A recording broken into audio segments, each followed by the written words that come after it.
Hi everybody. In today's lesson 5B.4, we are going to be discussing the roots of polynomial equations and solving polynomial equations.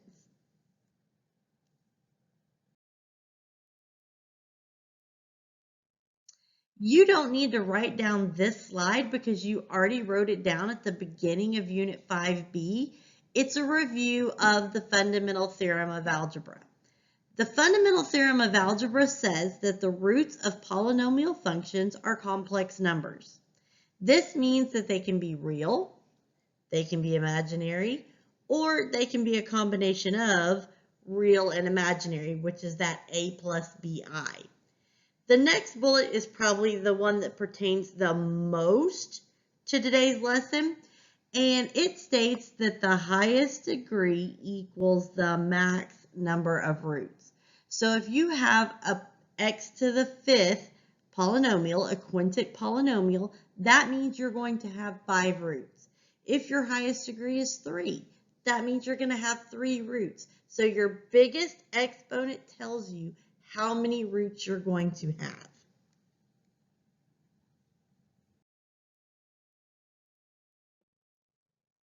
Now, let's talk about the conjugate root theorem. Now, you may have seen this back in Unit 4 when we were talking about how to write the equation of a quadratic. And we had a little blurb down there at the bottom, and it said, just FYI, imaginary and irrational roots come in pairs. And if you remember, I told you, okay, that's just FYI. We're going to be talking about that more in the spring. Today is the day we're going to be talking about that. So, and that is actually referred to as the conjugate root theorem. So what the conjugate root theorem says is if a plus the square root of b is an SRZ/x-intercept, so if it's a solution root 0 x-intercept, then its conjugate, a minus the square root of b, is also a SRZ/x-intercept. So just know that if you have a plus the square root of b, you're going to have its little buddy, a minus the square root of b also. So, first example, let's say we have a polynomial with integer coefficients and it has 4 roots. If 2 of the roots are 1 plus the square root of 3 and negative square root of 11, what are the other 2? So we have 4 roots. Well, remember, these guys have buddies. So if I'm going to have 1 plus the square root of 3, then I'm also going to have 1 minus the square root of 3. Similarly, if I have negative square root of 11, I'm going to have positive square root of 11. So that's how you get the 4 roots, okay? So if you have 1 plus the square root of 3, you have 1 minus the square root of 3. If you have negative square roots of 11, you have positive square roots of 11. So they're conjugate buddies. We just changed the plus to a minus or the minus to a plus of the square root. All right, so that's if it's irrational, okay? What if it's imaginary? So we actually know this one because if you recall, when we talked about imaginary numbers in Unit 4, we showed you how to get the imaginary number up out of the denominator, and that was by using its conjugate. So this one might seem familiar. If we have a plus bi as an SRZ, then we also have a minus bi. Okay, so if we have a plus bi, then we also have a minus bi. So our second example says, a polynomial with integer coefficients has 4 roots. If 2 of them are 3 minus I and 2i, what are the other 2? Well, if I have 3 minus I, then that means I'm going to have 3 plus I. Using the same reasoning, if I have 2i, then that means I'm going to have negative 2i. Okay? So let's see how these roots are used when we write an equation. All right, let's look at example 3. Example 3 says write a polynomial equation in factored and standard form that has zeros at 1 and 2 square roots of 3 and has a leading coefficient of 2. So they didn't tell me how many roots I have, but let's see if we can figure that out based on the information we have. Well, right away, leading coefficient, that's my a value. Then remember, zeros are part of solutions, roots, zeros, x-intercepts. So zeros are also roots. So that tells me I have a root at 1. Now 1 is neither irrational nor imaginary. So since it's not irrational or imaginary, he doesn't have a buddy. It's just him. But let's look at root 2. Root 2 is 2 square roots of 3. Now, automatically, alarm should be going off in your head going, oh, dude, he's irrational. So if he's irrational, he has a buddy. And so the third root is negative 2 square roots of 3. Now, here's the part of the lesson where in the past we might have said, oh, you've got 2 square roots of 3 and negative 2 square roots of 3. But this is the part of the lesson where we want you and we expect you to be able to go, oh, that's an irrational root. So automatically he has a buddy, which is the conjugate. So if I have 2 square roots of 3, I have negative 2 square roots of 3. So we're going to expect you to know that. Okay, so there is no more information that we can draw from this equation. So now we're ready to use our root theorem. We talked about it in Unit 4. We talked about it in Unit 5b. If you remember, that's the y equals a times x minus root 1, x minus root 2, x minus root 3, x minus root 4, and so on. Now, since I only have 3 roots, I'm going to stop at x minus root 3. So, I plug in what I know. So I have 2 times x minus 1, x minus 2 square roots of 3. Now remember, minus a negative becomes plus a positive. Now, we're ready to multiply. So I'm going to first start off by going, dude, I know 2 times x minus 1 is 2x minus 2. But then when I go to multiply x minus 2 square roots of 3 times x plus 2 square roots of 3, in my personal opinion, it's easier to do a box. Now you can still double distribute, you can still FOIL, but when we're dealing with irrational numbers and imaginary numbers, to me, a box is easier on the eyes to see what you're doing. But again, however you choose to multiply, that's how you choose to multiply. So right away, I see x times x is x squared. X times negative 2 square roots of 3 is negative 2x square roots of 3. 2 square roots of 3 times x is 2x square roots of 3. Now, 2 square roots of 3 times negative 2 square roots of 3 is negative 4 square roots of 9. But wait, square root of 9 is 3. 3 times negative 4 is negative 12. I also see that 2x square roots of 3 and negative 2x square roots of 3 cancel out. So then I'm left with x squared minus 12, which is one of the points of the conjugate root theorem, is to get rid of the square roots. So now we're ready to multiply. Now you can box this, you can FOIL it, you can double distribute. It doesn't matter, but however you choose to multiply, you should end up with y equals 2x cubed minus 2x squared minus 24x plus 24.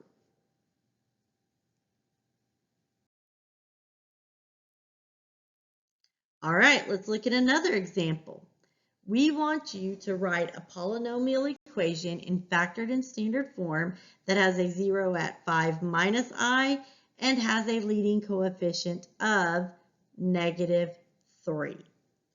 Okay, start with what we know. Leading coefficient of negative 3, well, that means a is negative 3. Zeros are the same as roots, so my first root is 5 minus I. Now, automatically, those alarms should start going off again. Oh my gosh, I have a complex number that's got an imaginary in it. So if it's imaginary, you have its buddy, 5 plus I. Now, just like we looked at on the irrational example with example 3, we're not going to give you both roots. We're going to expect that you see, oh, I have 5 minus I. So that means I also have 5 plus I. So we are going to expect that out of you, to know that you've got that second root. So I see that I have 2 roots. So I'm going to make that a times x minus root 1 times x minus root 2. So I plug in what I know. Now, here's where it can get tricky. So we want to slow down a little bit and make sure we know what we're doing. We have minus a binomial in each parentheses. So what I'm going to do is I'm going to change that first minus to a plus, and then I'm going to change the sign of everything inside. Same with the second. I'm going to change this to plus, negative, negative. Okay, so that when I simplify that, I end up with negative 3 times x minus 5 plus I and x minus 5 minus I. So now we're ready to distribute. Now I'm going to save multiplication in this case. I'm going to save it till the end because there's nothing really, I don't want to mess up that trinomial times a trinomial. So I'm just going to leave negative 3 off to the side for a second, and I'm going to go straight into multiplying x minus 5 plus I times x minus 5 minus I. So again, in this case, a box is visually easier to see everything as far as things that cancel and all that good stuff. So x times x is x squared. X times negative 5 is negative 5x. X times I, ix. Negative 5 times x, negative 5x. Negative 5 times negative 5, positive 25. Negative 5 times I, negative 5i. Negative I times x, negative ix. Negative I times negative 5, 5i. Negative I times I is negative I squared. But wait, I squared is negative 1. So negative 1 times negative is positive 1. Now let's look and see, does anything cancel out? Well, negative ix and ix go away. 5i and negative 5i go away. Now, do I have any like terms? I have negative 5x and negative 5x, and then I have 25 and 1. So when I combine like terms, that becomes x squared minus 10x plus 26. But don't forget, I've still got that negative 3 on the outside. So now I just distribute that negative 3, and I end up with y equals negative 3x squared plus 30x minus 78.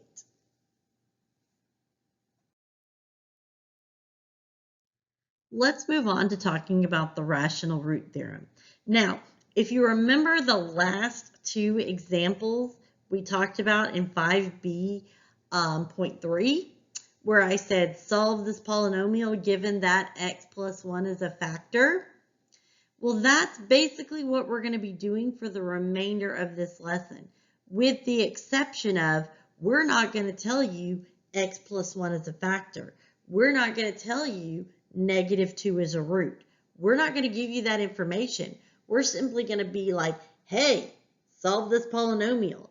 It's going to be up to you to find out which one is a factor or a root to start off so that you can knock it down to a quadratic with synthetic division.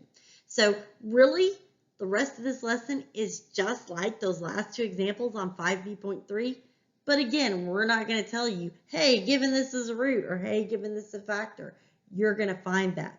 Now, how you find that is by using the rational root theorem. So, if I give you something like, hey, given 1x cubed plus x squared minus 3x minus 3 equals 0. Solve it. Well, to use the rational root theorem, you're going to need to identify two key pieces of information. The first key piece of information is you need to identify Q and P. Q is the leading coefficient. Now, I don't know why they don't just call it A. I don't know. This happened many centuries before I was born. Okay? So, they call it Q. If you want to call it A, that's up to you. But just know what we mean when we say Q over P if you choose it to be A over P. Either way, for the purpose of this lesson, the leading coefficient is Q. The constant is P. Okay, the constant is P. However, when we're talking about that, we're not going to worry about the negative or the minus. We're going to worry about the number itself. Whether it's negative, minus, positive, addition, doesn't quite really matter. It'll come out in the wash when we're testing it. Okay, so Q is the leading coefficient, P is the constant. Now, here's how you find the possible rational roots. This is going to create a list of roots that might or might not be a root that we can use with synthetic division to get a remainder of 0. Okay, so to find the possible rational roots, we're going to take the factors of P and divide them by the factors of Q. So we're going to do each factor of P over each factor of Q. Now, here's the thing you really want to take note of. In solving these polynomials, we do not want you using a calculator because we need exact answers. We need exact roots. So that means no decimals.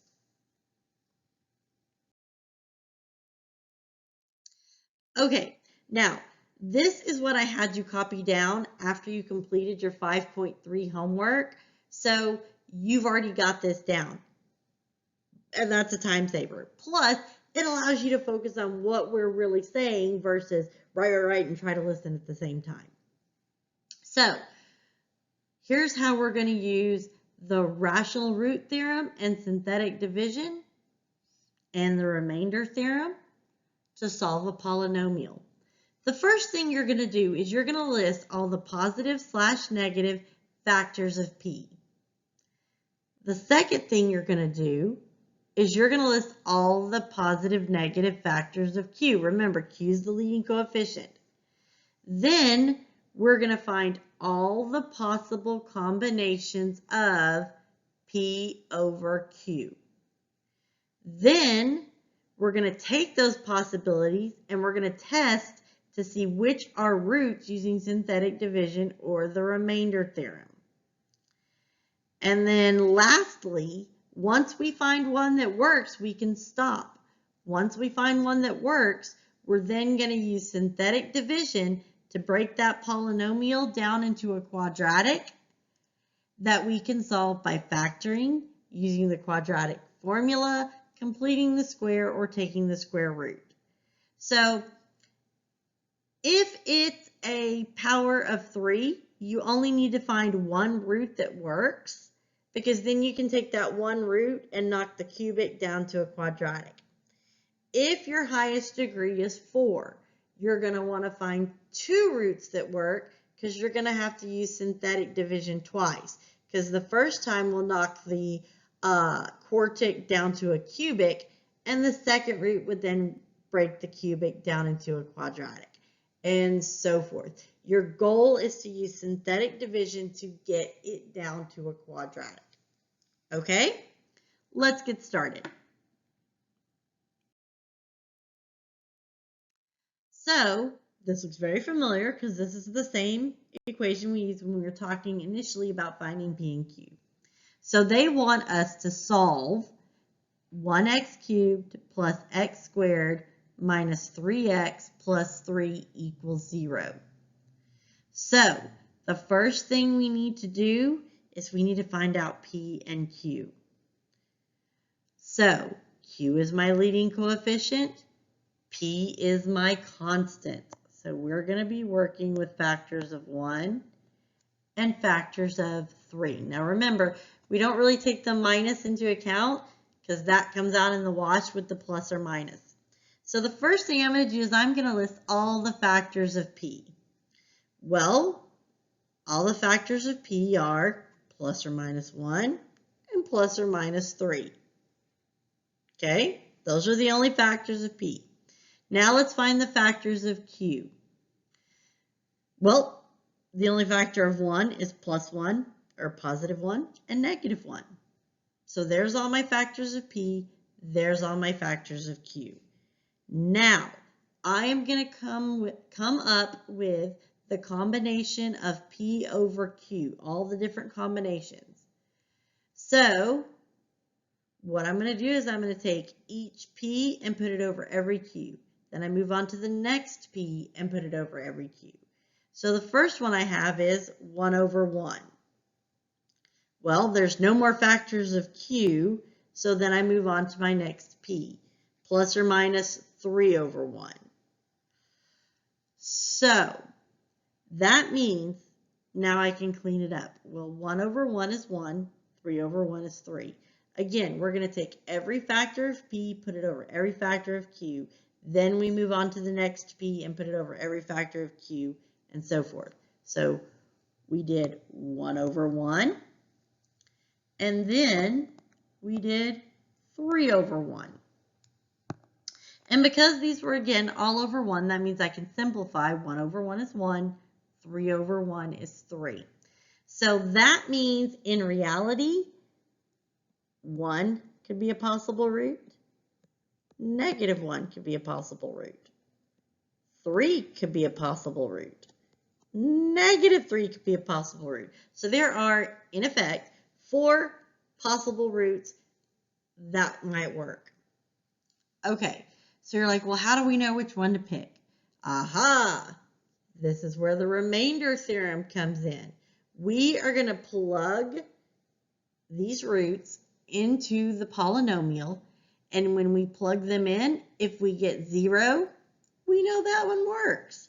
And here's the cool thing. You can stop as soon as you find 1 that works. Okay, again, if it was quartic, an x to the 4th, you'd want to stop when you get 2 that work. But since this is a cubic, I only need 1 that works. So I'm going to plug each of these in, find the one that works, and then I can stop. Okay, so let's plug in 1.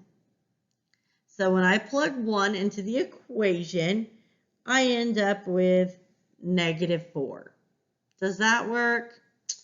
I don't think so. Let's try negative 1. So I substitute in negative 1. I got a 0. So technically, I could stop here. I would, if I was doing this, stop here. But I'm just going to show you for grins and giggles why the other two don't work. So if I plug in 3, that doesn't work. If I plug in negative 3, it doesn't work either because they don't equal 0. So once I get that negative 1 works, okay, once I get that negative 1 works, I can stop. So now I'm going to use that negative 1 along with synthetic division, and let's knock this cubic down to a quadratic.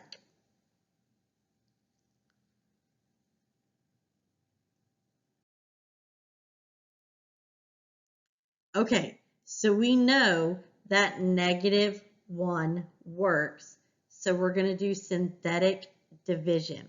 So I look and I'm like, well, 3, 2, 1, constant, we're good. No need for 0 terms. So I'm going to put in my synthetic division 1, 1, negative 3, negative 3. And then I know negative 1 works, so that's what I'm going to use synthetic division with. So I bring down the 1. Remember, that's always the first step. You put that arrow in the little space so you don't go, don't write anything there. So we bring down the 1. Now, -1 times +1 is -1, 0, because we add down the column. -1 times 0 is 0. Add down the column. -3 plus 0 is -3. And then don't forget your little division like bar to separate the remainder. And then -1 times -3 is +3. And we get 0. Excellent. Excellent. Okay.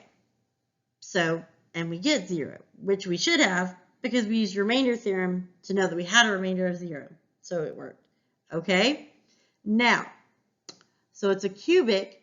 So when I go to write my answer, I knock it down a degree to a quadratic. Now, when you're writing your quadratic, do we have to write the 0x? No.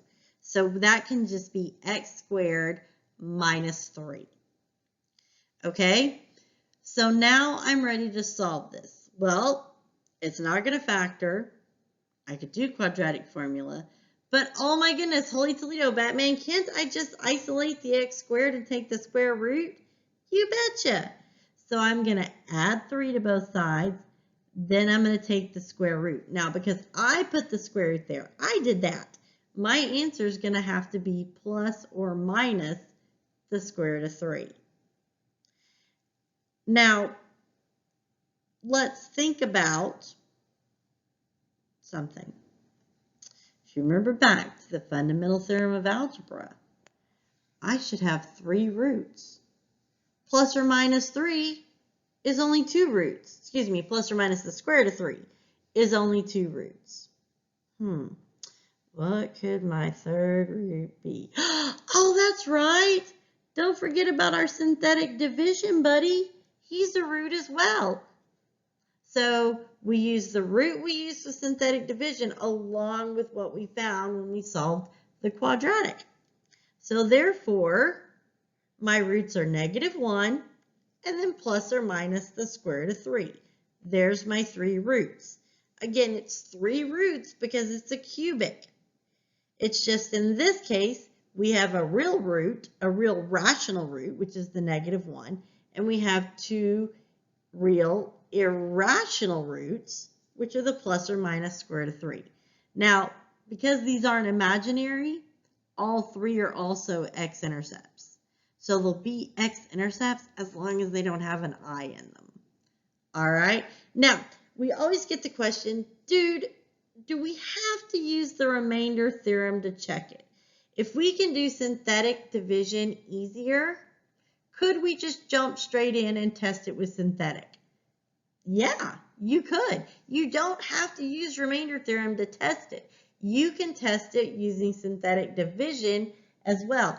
Here's the cool thing about if you use synthetic division to test it though. This is really cool. Okay, so if you choose synthetic over remainder theorem, when you do synthetic division and you find the one that works, you're like, ta-da! Not only did I find the root that works, but now it's already knocked down to a quadratic. So if you test using synthetic division, it's kind of like you're finding which one works, but then when you find the one that works, it's already knocked down to a quadratic. So it's like 2 birds, 1 stone. So, you know, however you choose to do it. But if you're like, dude, I would much rather do remainder theorem and then synthetic, go for it. Both ways work.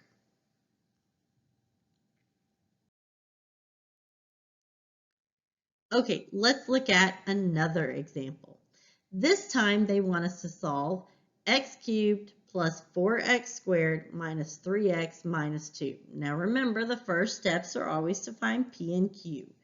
So my q value is 1, my p value is 2.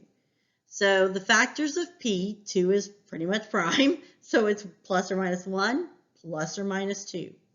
My factors of q are plus or minus 1. So, now I'm ready to find p over q. So the first thing is I take the first p and put it over q. 1 over 1. So that's going to be plus or minus 1 over 1. And I'm like, well, there's no other Q's I can use. So now I move on to my next P. 2 over 1.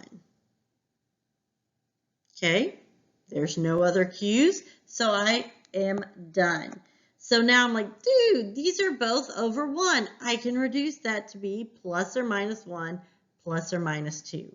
So again, that means that my possible roots are 1, negative 1, 2, and negative 2. Okay, so now I got to test. Again, you can test if you like synthetic better. You can test using synthetic.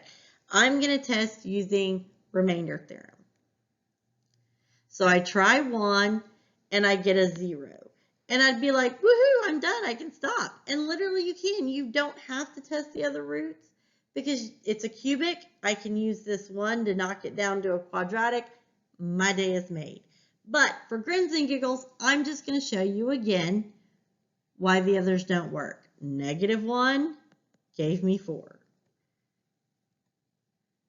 2 gave me 16. Negative 2 gave me 12. So none of these work except for 1. So again, once you find like 1 right off the bat gave me 0, you could stop there and jump right into synthetic division.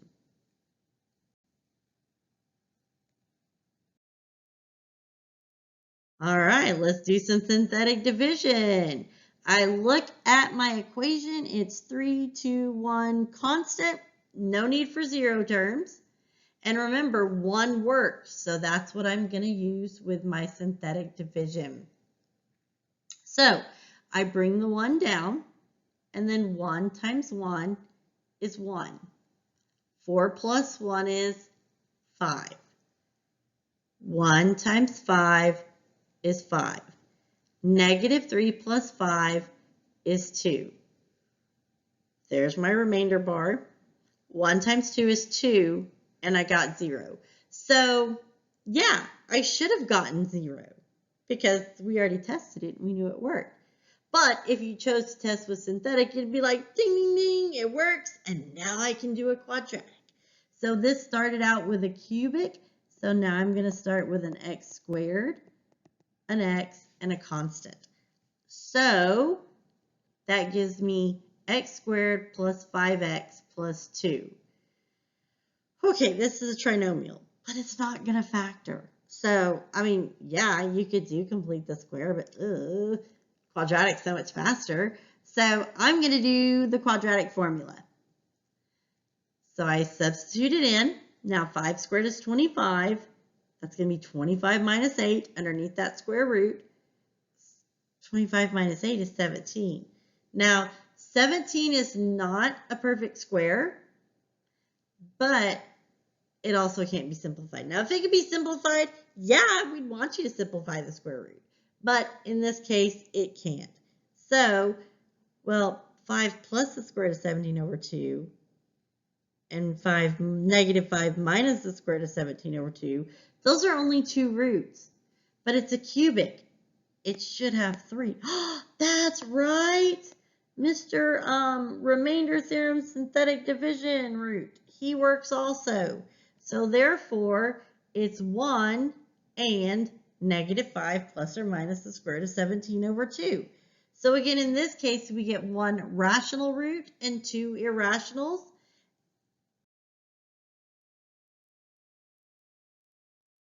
All right, let's look at another example. Now in this case, they want us to solve x cubed minus 8 equals 0. Now, if they just said, hey, solve for x, then yeah, you could add 8 and take the cube root.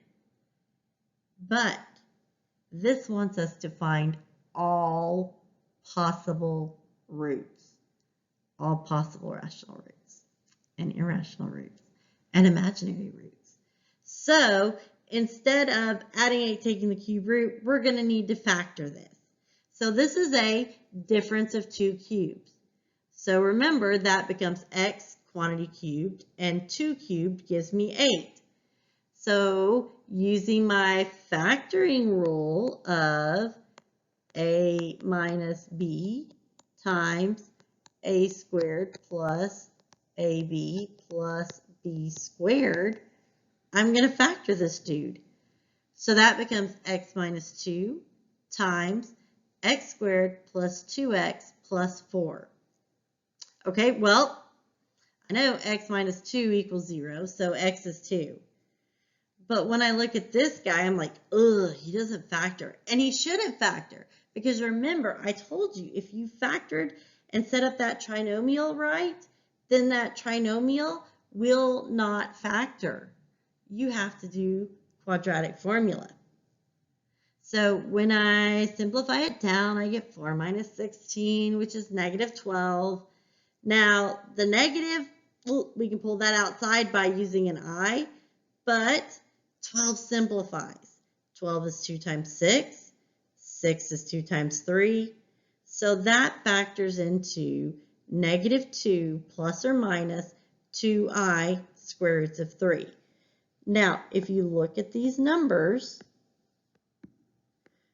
this 2 in the denominator goes into both elements of the numerator. So I can simplify negative 2 over 2 is negative 1, and 2i over 2 is I. So I get negative 1 plus or minus I squared roots of 3. So when I write my solutions, I get 2 and negative 1 plus or minus I squared roots of 3. Now, here's the deal. We have one rational and two imaginary. The rational 2, that's also going to be an x-intercept. But negative 1 plus or minus I squared roots of 3 will not ever be an intercept. So we only have one intercept. All right, let's move on.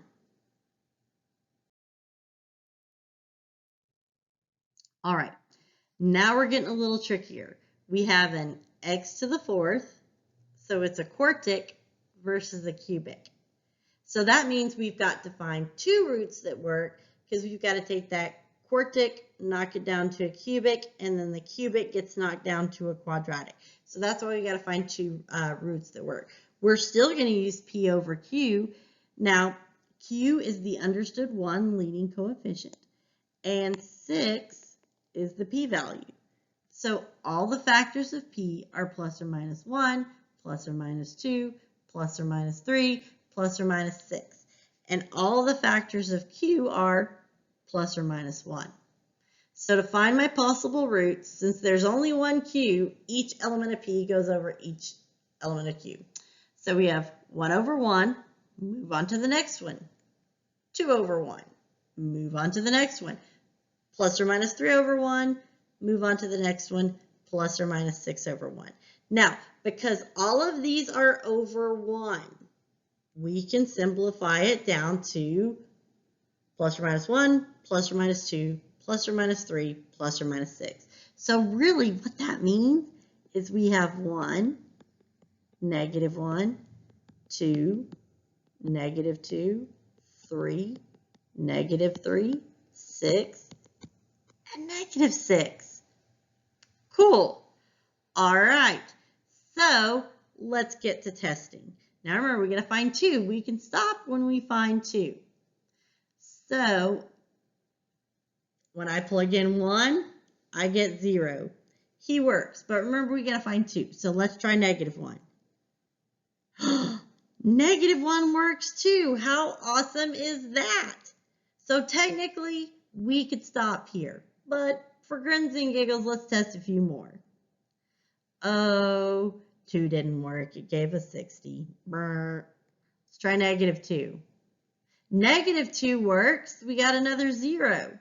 Okay, so we only needed 2 and we could have stopped, but oh my gosh, I found another one that works. So we've got 3 good zeros to choose from. Let's stop here and start synthetic division.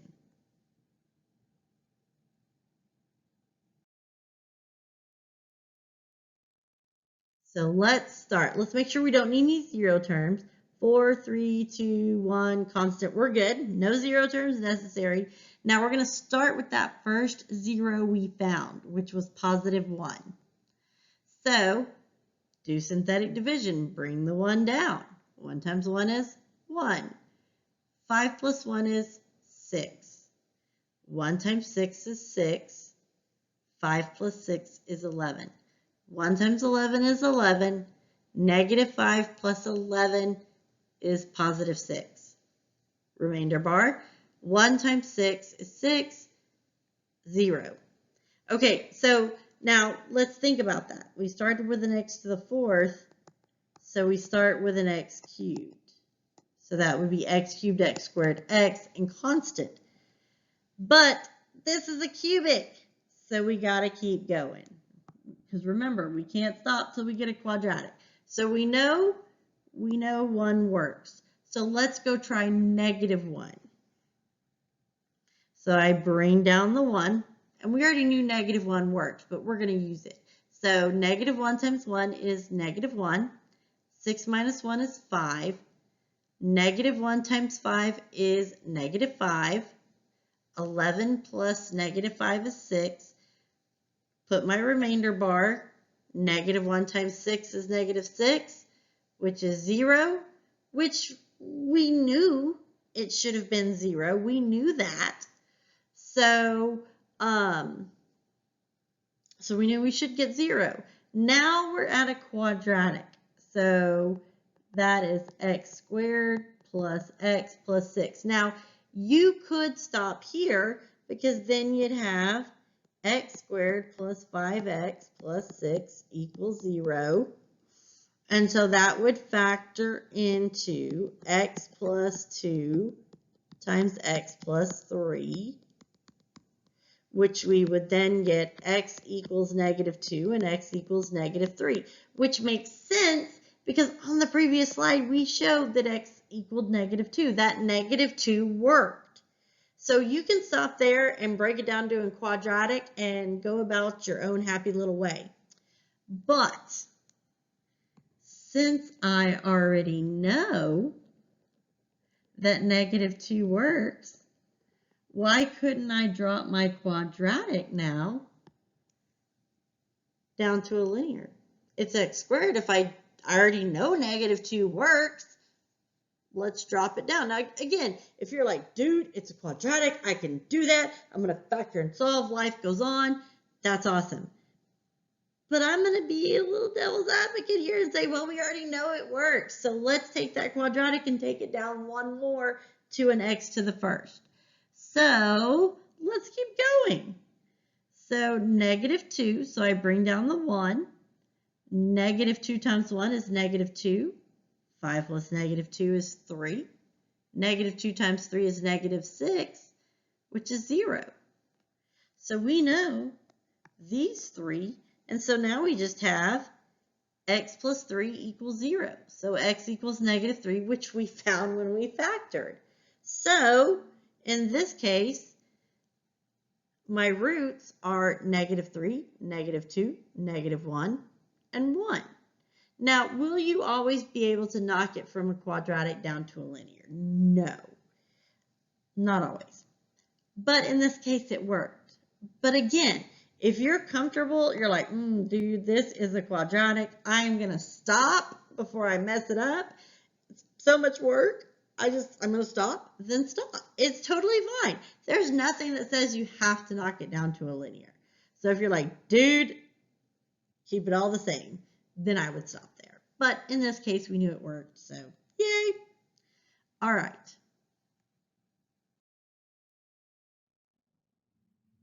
Okay, couple of quick reminders before we go for the day. If you have 2x cubed plus 4x squared minus x minus 6 equals 0, well, I know that my p is 6 and my q is 2. So the reason I'm showing this is because, oh my gosh, for once we have more than 1 for q. So my factors of p are plus or minus 1, plus or minus 2, plus or minus 3, plus or minus 6. And my factors of q are plus or minus 1, plus or minus 2. So what I'm going to do first is I'm going to take all these factors of p and put them over 1. Then I'm going to take all these factors of p and then I'm going to put them over 2. So this is what we end up with. Now we're going to put them over 2. 1 over 2, 2 over 2, 3 over 2. Of course, all of these are plus or minus. And then 6 over 2. So now when we go to simplify, this is what I end up with. So we know 1 over 1 is 1, 2 over 1 is 2, 3 over 1 is 3, 6 over 1 is 6. But let's simplify the fractions. 1 over 2, I don't have him, so I'm going to write him. But let's look at 2 over 2. 2 over 2 is the same as 1. I don't need to write him twice. Okay, 3 over 2 I don't have. And then 6 over 2, well, that's the same as 3. I don't need to write him again. So if you have duplicates, you only need to make sure that they're written once. Also, always test your integers first, okay? Only use fractions if you have to. Only use fractions if you have to. Once you find a root or two that works, stop, jump into synthetic division. Also, just remember, your total number of SRZs should equal your highest exponent. So if your highest exponent is 5 million, OMG, that means you have 5 million SRZs. Ugh. All right. And last thing, if your SRZs are real, meaning they're rational or irrational, if you get a rational or irrational SRZs, then just remember they're still your x-intercepts as well. If you get an imaginary, they are not an x-intercept. Okay, so look at your roots on an individual level. If they're rational or irrational, they're an x-intercept. If they're an imaginary, they're not an x-intercept. All right, so that concludes today's lesson. You may now start your worksheet 5B.4, and then we will see you back for the next lesson. Have a great day, everybody. Please stay safe, make great decisions, wash those hands, use the hand sanitizer, socially distance, stay 6 feet apart, and holler at your teacher if you need help. Have a great one, everybody. Talk to you soon.